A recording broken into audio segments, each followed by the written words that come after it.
Thanks very much for staying with us. Time now for Eye on Africa with me, Georgia Calvin-Smith.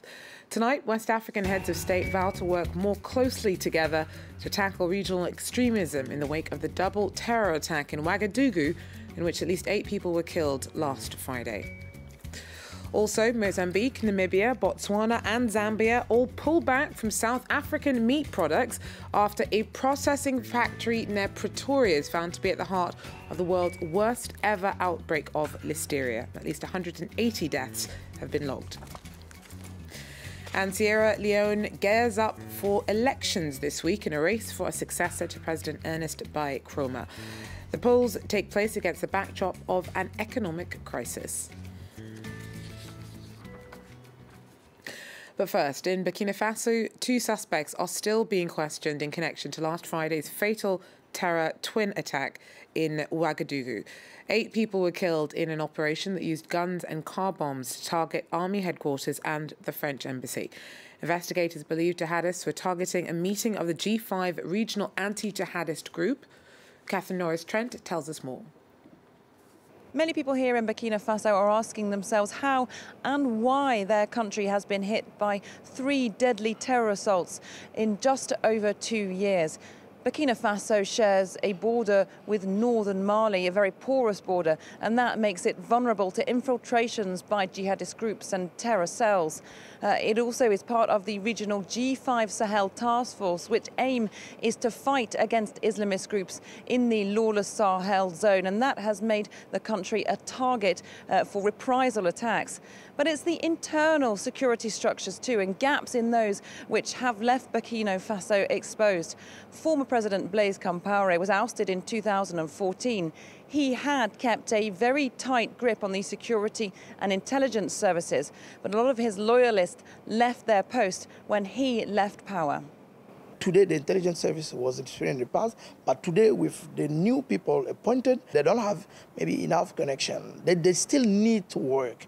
And this terrorist movement, I think they are aware that the intelligence system is very weak first, and the new people appointed are not really, I will not say they are not professional, but they are not, let's say, as experimented like the others. Consolidating the intelligence and security services here in Burkina Faso remains a big task for the government, and an important one if it is to effectively ensure against future terror attacks, and also to take the fight to jihadist groups, homegrown jihadist groups, which are taking root in the north of the country.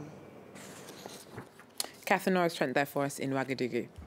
Several African countries have taken steps against South African meat imports made in a factory identified as the origin of the world's worst ever outbreak of listeria. Since the start of the year, at least 948 people have come down with the disease. 180 have died. Now, Mozambique and Namibia have stopped imports. Botswana is recalling items, and Zambia has told supermarkets to pull suspect goods from local shelves. Investigators believe the source of the bacteria that causes listeria is an enterprise food plant 300 kilometres northeast of Pretoria in South Africa. Aisha Ishmael tells us more. Aisha, what is the South African government doing about this? Well, following the outbreak which led to the deaths of 180 people, the National Department of Health carried out an investigation, and they identified 2 companies, and that is Enterprise and Rainbow Chicken Limited, as the source of the outbreak, and they immediately issued them with safety recall notices. Now, major retailers in South Africa have already removed these affected products off their shelves, and they're also offering people refunds. And the Department of Health is advising South Africans to avoid what they call ready-to-eat meat, and these include polony, Viennas, Russians, which are like sausages, because these are believed to be the sources of the listeriosis outbreak. Now, the bacteria has been traced to 3 production plants belonging to Enterprise Foods as well as Rainbow Chicken Limited. Now, Enterprise branded products make up over a quarter of processed meat sales in South Africa. Are they accepting the blame for their part in starting the outbreak?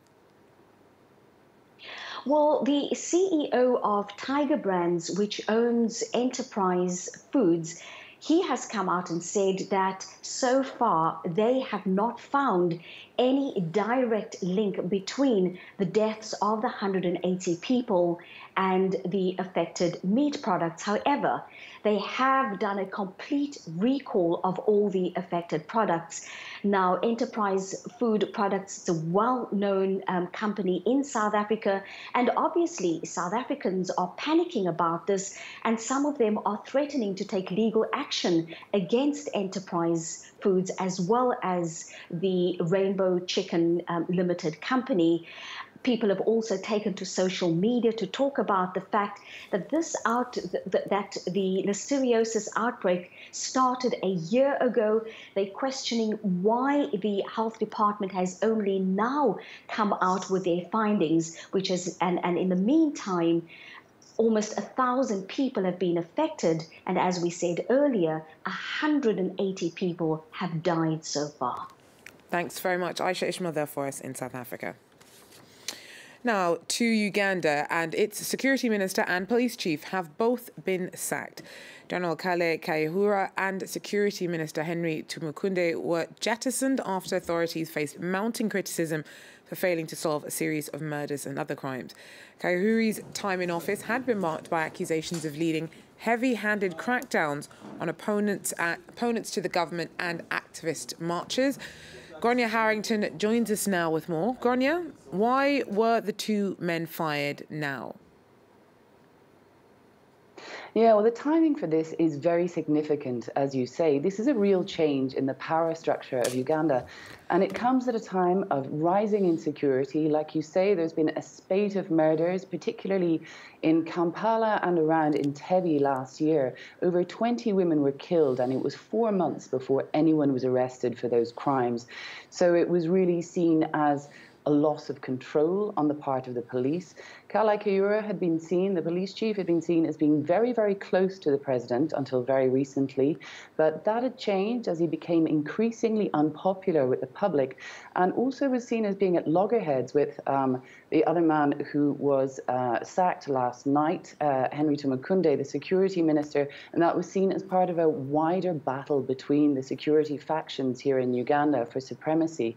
And don't forget that we've just has just been passed a very significant constitutional change last year, allowing President Museveni potentially to stay in power for life as the age limit in the constitution was lifted. So this is really seen as a change in the power structure, and Museveni consolidating power, putting loyal men in place and really putting his house in order ahead of the next election. So what's the reaction been to the firings? Well, there was a huge reaction when this came out on social media. It was released on President Museveni's Twitter account at about 7 p.m. on Sunday night, which was an unusual time for such a big change to be announced. It had been a subject of speculation for quite some time. There had been rumors about Kale Kayihura over the rising insecurity, particularly here in Kampala. And significantly last week, a young woman from quite a wealthy family had been held for ransom for 20 days, and her body was found last week, and the police officers were booed at her funeral. So that was really seen as Kale Kayihura losing control, and so this had been a subject of speculation for some time. But amongst the police, it came as quite a shock, as his contract had just been renewed for 3 years last year. And he was seen as somebody with a preference for younger officers. And so this would be a more popular move amongst older police officers who had been perhaps passed over for promotion during his time.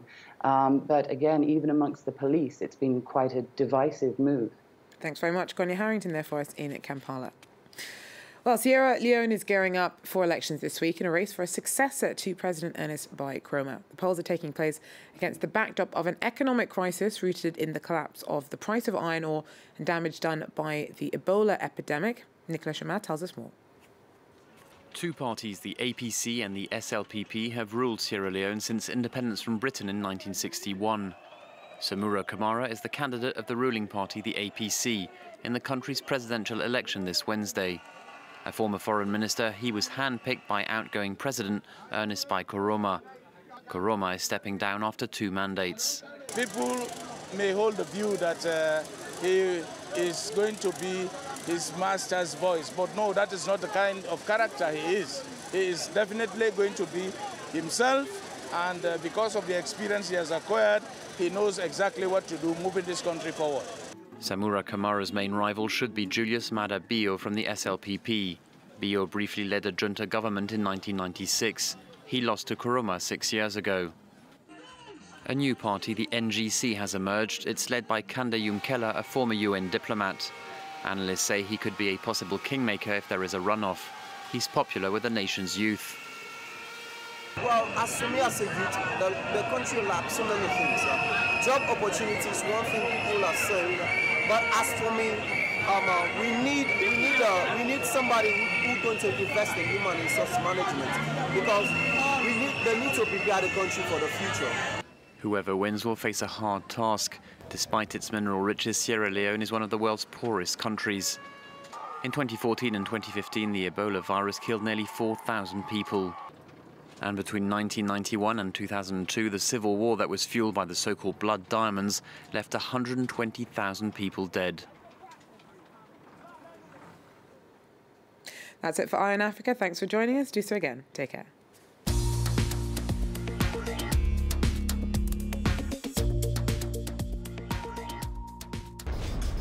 France in Focus, presented by Tom Burgess-Watson. It is the largest construction site in all of Europe, the largest in the history of France. It's called Grand Paris, and it's going to change the entire face of the French capital. We tell you all about it in this week's edition of France in Focus. France in Focus on France 24 and France24.com.